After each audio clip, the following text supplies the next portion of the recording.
I've tried a few gifting websites, but I could only find flowers and cakes in them, and that would not be enough if you're meeting your girlfriend after 4 months break. It's not as glorifying and romantic as you see or you read about. It's a lot more struggles.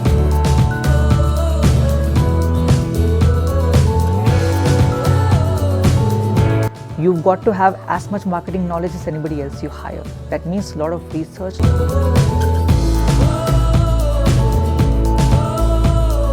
So it's every week at least one phone call is made.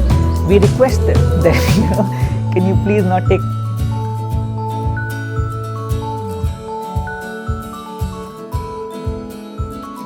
So my suggestion for startups would be, most of us find joy and happiness in gifting, but Varun and Harshavardhan found a great business opportunity in gifting. Started Oye Happy in 2014, they are running successfully now. Let's go talk to Varun and get more insights about their journey and some insights for coming startups. Hi Varun. hey, Thanks for giving this opportunity. When and how was the start of your idea? it started from my 2-bedroom apartment. We were running an advertising agency at that time. And while I was running the agency, I would often feel the need to surprise people close to me, like my girlfriend, for example. And then I'd go online and I wouldn't know what to buy. Right? I've tried a few gifting websites, but I could only find flowers and cakes in them, and that would not be enough if you're meeting your girlfriend after 4 months break. Correct. So that's when I started creating things on my own, little gestures, little gifts, little cards, and she would really like them. And other people I would gift them to would also really love the thoughtful surprises that I put the idea behind them. Correct. And both my partner and I, Harsh, we felt that this is a very good opportunity. Like us, there are so many people out there who want to make that one day special for their loved ones, but there's nothing you can do about it. And we felt there's an opportunity there. So it started in a small way from our bedroom, just 2 people. And then today we are a much bigger company, and it's become quite an organic journey. We never really envisioned that it will become a full-fledged private limited company with so many people and so many orders, but here we are. No, ideation is a small part of it. Ideation to business, it's quite a journey. Like, what are the hurdles that you have had in the initial stages? Money is one of the biggest hurdles, which not just us, every startup faces. So what we did was the money we made from advertising, we put it in Oye Happy, and we had to let advertising in Oye Happy parallelly for some time, till we could make Oye Happy a proper revenue generating and profit generating business. So that was definitely one of the most important tasks. Second is, when you start as a first time entrepreneur, you know nothing about business. It's not as glorifying and romantic as you see or you read about. It's a lot more struggle. So I cannot really pinpoint the struggles. Every day something new comes up. So the first 2 years was the most difficult and the most amazing for us. Now it's a lot smoother. Challenges are bigger, of course, but they are much lesser in nature. Initially, also, like when you started, you said you are on your own. You are only 2 people that you have started. But how long was that? Like, oh no, just a couple of months. Once we started. Yeah, so 2 people were just for a couple of months. Once we started getting orders, a few orders only, then we hired more people. So then we had 4 or 5 people maybe in the beginning. So we were willing to invest in people, knowing that they will not be contributing at the moment very much. Right? Because it was important. If you had to grow the business, both of us could not do everything in-house. Right? So we invested in a few people, an office space and all of that. And it took us a year and a half to reach that stage where we were recovering the money we were putting in the business. Correct. Times like when you are investing all by yourself, where did the money come from? Like you said that advertising agency is one thing. That is the seed money that you all. We took it from friends and family who loved the idea as much as they loved, as we loved it. And that really helped us. Right? Since then, we've not gone into any other round of funding. So, do you suggest the same for the other startups as well, like to go for a seed funding? So, my suggestion for startups would be to never listen to guys like us. We all have our own ways of doing business.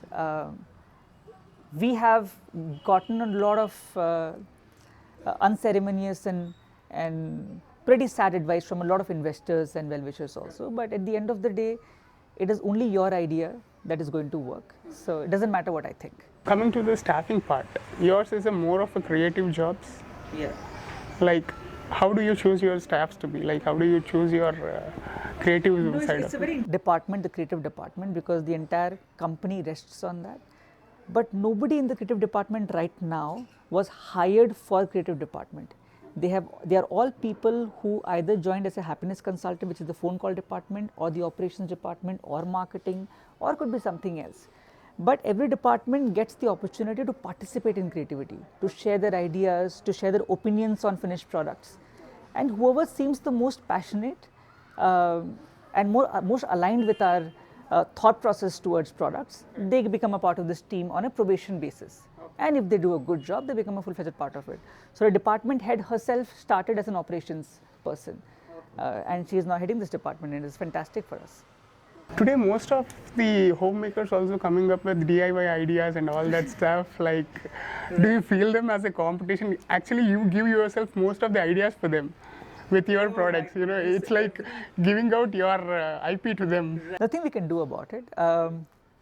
But every week, at least one phone call is made to one company out there in the country where we request them to remove our photographs. You take our products, you take our ideas, we understand. It's nothing we can do about. I won't say it's healthy, but okay, right? But if they use our pictures as well, use our content the exact same way, right? So it's every week at least one phone call is made. We request them that, you know, can you please not take our pictures and our models? That's not fair. But yeah, it's a part of business. Nothing we can do about it. You operate all by yourself, like you have your manufacturing team, in the sense like the creation team itself creates all of it, or you also give something to the outsourcing kind of? Production is completely outsourced. We just ideate and prototype in office. And then we have multiple vendors, mostly in Hyderabad, but also across the country, who send us the finished products. Maintaining of stocks and all that. To receive the bulk quantity, we have to maintain it. So it's right. You do it in the bulk as well. Like how many pieces do you make of each? Like it's not the number that I have. Sometimes 1,000 units of. So at the end of the day, any product on the website that you see, we have to have stock in house. Otherwise, it's not on the website, right? So every product we have 2 warehouse spaces in Hyderabad close to this office, and it's filled with products for Oye Happy and for Amazon as well. So we do all the stocking in house. The manufacturing happens with other vendors, right? And once we receive it, then we have to customize. So we may have to add letters to it or photographs to it. All that happens in house. So we have a very good operations team and printing and design team who takes care of all the customization details. Customization, like you have taken another step of giving the experiences as well. It's not just the product or some gifting point. In that experiences part, that's a different story altogether, right? Yes. Like how do you manage that, and how that idea started?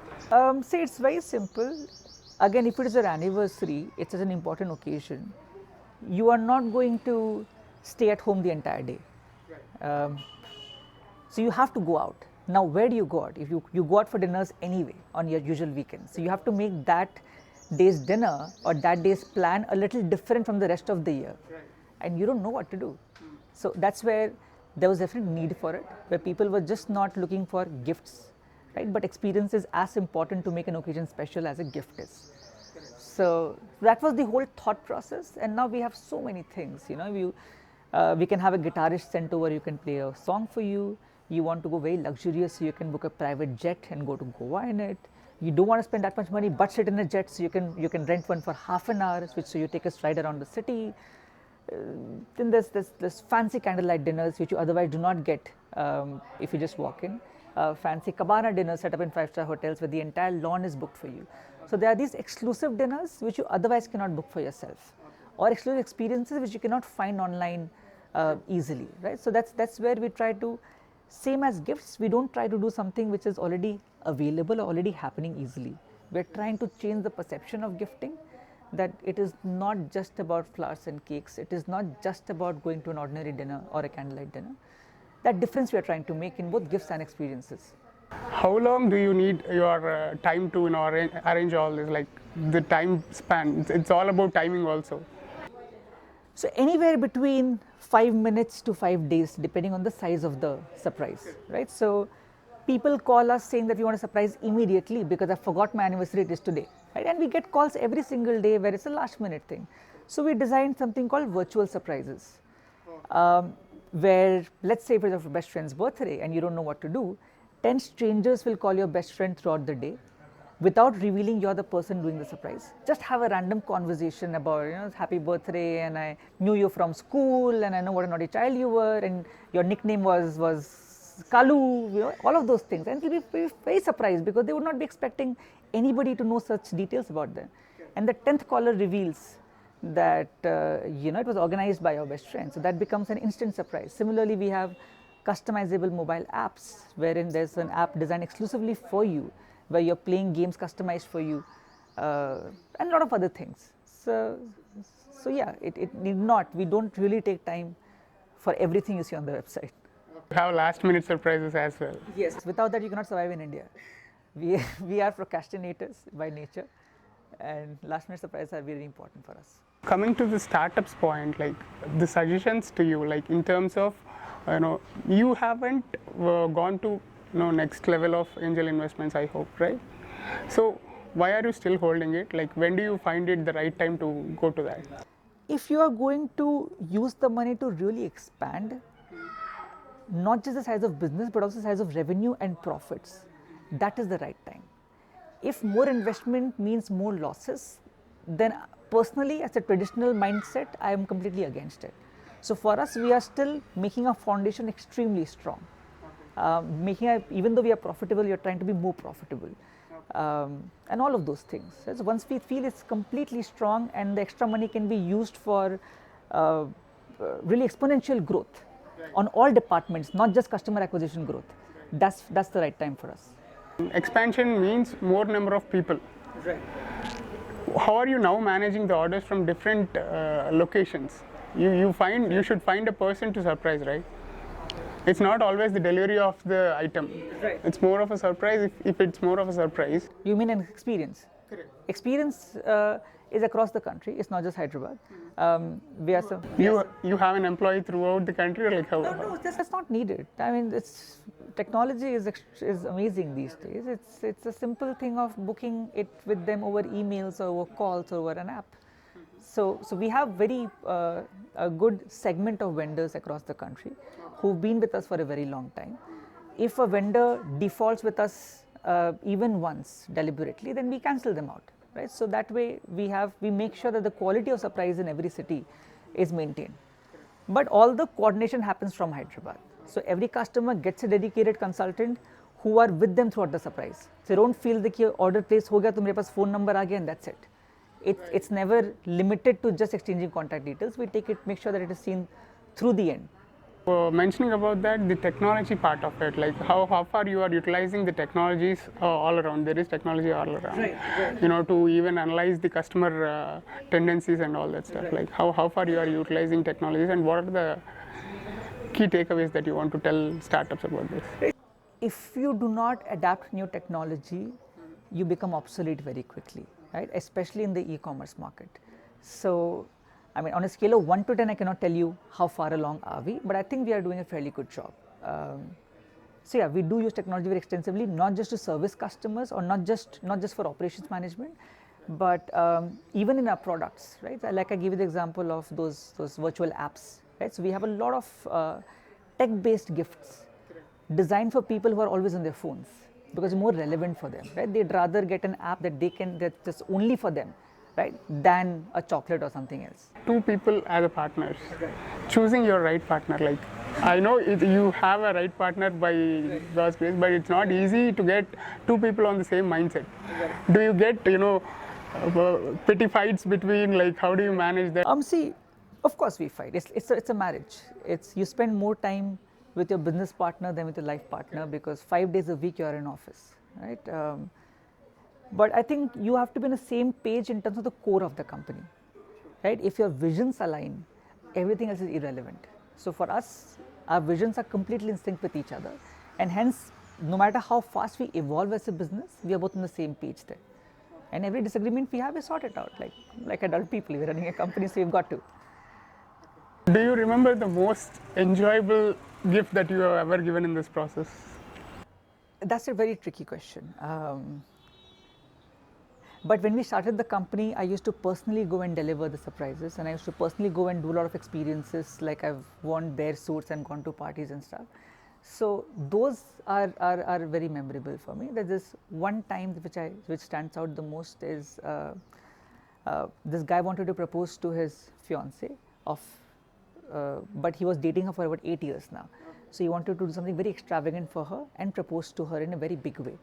But he only had 30K as budget, which was also part of his ring budget. And he was like, I want to buy her a good ring. So we did like a 40,000 surprise for her at 10,000 value, because he was such a sweet boy, such a genuine boy.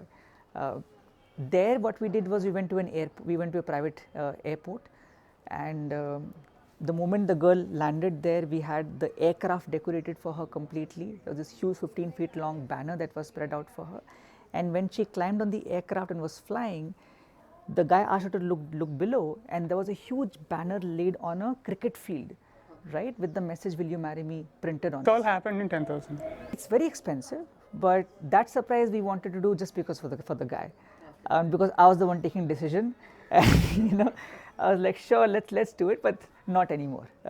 Now we are, now I don't participate as much in these orders, but yeah, once in a while we've gone out of the way. So that's for our customer, but otherwise there's something called CSR activity we do, which is a community surprise responsibility, we call it. So in a year, at least 2 or 3 times we do something nice for the society or for people that we care about. We went to a school for hearing and speech impaired children, and we asked them to write letters to Santa Claus, asking what would they like for Christmas. They took it as a letter writing activity. They wrote all kinds of things, from electronic cars to helicopters to cycles. It was very sweet, the kind of letters they wrote. We scanned those letters and put them up on Instagram, and we asked our customers to be their Santa Clauses. So they could tag themselves on any postcard that they want to use and become the Santa Claus. Within just 8 hours, we had a Santa Claus for every child. And they were all willing to contribute either in money or buy the gifts and send them to us.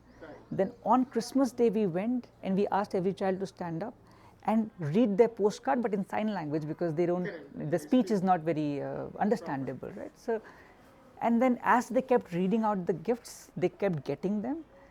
That moment was very beautiful. And for me personally, every time we do a CSR activity, we do very offbeat things, and that's always very warm for the entire team. Surprises are not always sweet. You might also have tasted the bitter part of it. It's naturally so. It's What is that one memorable disaster that you remember?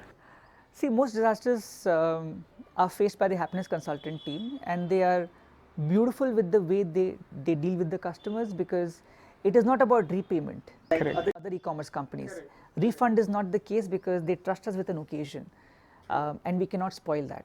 So in such cases, if a courier gets delayed, which happens if you are ordering from Kashmir or a Siliguri, it does get delayed by a day or two. Then we do instant surprises for them. Like I spoke about the calls by strangers part and stuff like that to pacify the customers. But there are certain cases which goes out of proportion. Right? There's this one phone call that I personally took. I don't know how she got my number, and she was very angry on the phone, on the verge of crying as well. That freaked me out a little bit. And she said, I'm a customer of Oye Happy, and I ordered 2 gifts for 2 different people for Valentine's Day. They were both customized gifts, one for Guwahati, one for Lucknow, and the photographs got swapped.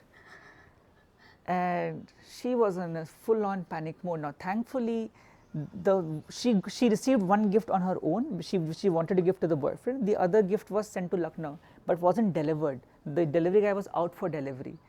Oh my goodness! Another gift for this Lucknow guy, immediately dispatching it, making another one for the Guwahati woman once again, because Valentine's Day were 2 days away. That was kind of very interesting and memorable for us. What are the 5 takeaways any startup guy should have? The basic, you can call them as inherent properties, or that they need to learn to be a successful businessman or have a You must have a revenue model in place. You need to know where you're getting your money from and how much cut are you getting from it. Right? That's one thing that I feel a lot of startups do not really consider in the initial stages, thinking कि ये हो जाएगा बाद में, but by the time you start working on your profits, it's too late. So that's the first thing. Second is there needs to be a plan in place. You need to have a rough idea of the direction that you are taking. You cannot go all over the place in terms of your offering to the customer, because building a brand language in the initial stage is very critical. How you're positioned as a company becomes very critical. Right? That's the second thing. Third, marketing needs to be sorted. You cannot just hire a person with marketing background and rely that person to run the company for you. You've got to have as much marketing knowledge as anybody else you hire. That means a lot of research, Learn how marketing works. Don't trust a marketing team or an agency to completely handle that on your behalf. Those three things, frankly, is, I can't think of fourth and five. This government. How do you see the gifting company's future, like gifting space? How far is the market captured, and how is the future for the gifting space? Right. Are you married yourself? You are. On your anniversary, do you feel the need to get her something? Definitely. Right? So this is the size of the market. Every individual with a comfortable disposable income needs to get a gift for at least 3 people in their life once a year. Either you know what you want, which is congratulations. If you know what you want, go on Amazon and buy it. If you don't know what you want, that is the size of the market. There are crores of searches on Google for what to buy a gift every month. There are crores of searches on Amazon with the same keywords. And there are other dozens of crores which are not captured on Google and Amazon. Right? So the desire is crazy, the need is crazy.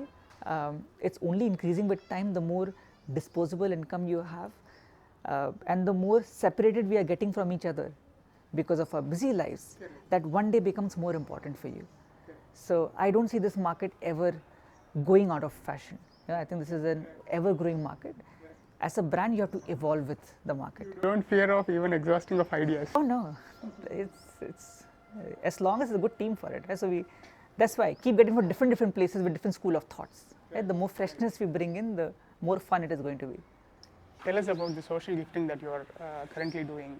How do you manage your employees and all that stuff? What works is, we all know that one person who would not like a gift no matter what you get them, right? Because they don't really like materialistic things. So what we do in social surprises is, why don't you do something nice for that person, like donate to a charity on your mother's behalf, for example. So for instance, you can donate to an old age ashram, the entire month's expenses, and you will get a letter of a thank you letter from the ashram saying that your son did this for us and we are thankful for your donation. You can do it for a blind school, and what you get in return is a card printed in Braille, which is a very beautiful gesture, right? And then there's a translation of the card of the Braille version also, saying, and it just says thank you for the donation, for example. You can plant a tree on someone's behalf, right? So your mother will get a certificate with the location of the tree and a registration number. So you can enter that on the website and find out where the tree is and learn more about the tree. So there are a lot of these surprises that we do, which have ended up making a bigger difference than we thought. We honestly assumed that maybe in a month we'll get 8 to 10 orders from selfless people, which I wasn't sure the market size, but today over 3 lakh every month is donated to these organizations across the country. And in a couple of cases, the entire working capital is fulfilled only by the customers of Oye Happy. So it has been a very beautiful product to have launched. It's a not-for-profit product. We don't keep any cut in there, but it does a lot of good. All the best for your future. Thank you so much, Nischal. I hope it does. Great talking to you. Feel the bass drum booming in your face, son. Feel this trap beat pounding like a heartbeat. Feel the bass drum booming in the place, son.